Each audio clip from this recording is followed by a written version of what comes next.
Ngiyanibingelela babukeli emakhaya igama lami ngimKhenani Kenny KJ Shungube, the place of milk and honey, the promised land in Volsalem Yamatsu. Silana kaMayimayi ke manje suke uVale saye Hillbrow and then now we are here. I-March iyaqhubeka ezinibonile itolo ukuthi bekubhizi. Mama sanibonani. Sawubona baba unjani? Siyaphila mama, can you please sitshele ukuthi ungubani and kwenzakalani lana? Umazondo waMayimayi osinyama odume ngenyama la waMayimayi sesikhathele abantu bokuhamba bokufika akusebenzeki nala ngaphakathi bayasdisturb bavula amatafula ikhona nekhona kanti bafaka idakamizwa bedlisa ingane zethu amanyawupe sicela kube behambe and bayidlwengula futhi asabafuna abantu bokufika sekwenele bangcolisa igoli basuka le bezongcolisa igoli ngakuba kukho kanje njengoba bedestroyile la eSouth Africa nale hulumeni obasupportayo makaphume ahambe nama Nigeria bahambe bengakuba abantu bokufika beshiye ezweni lethu sisale sisebenza akusebenza kwenzeka lutho ngendaba zabantu bokufika enough manje sisabafuna.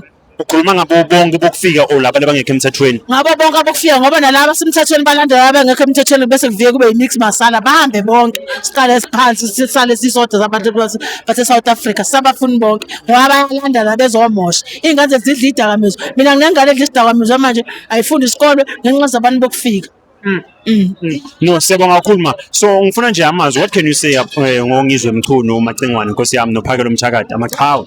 Siyajabula iqhawe sebenzile ungizwe uMacingwane basebenzile noPhakela uMthakathi bazamile abazabe futhi abaqhubeke siyabonga. No mama, siyabonga kakhulu isikhathi sakho. Amen. Mazondo intombi eyiningi waMayimayi. Siyabonga mama.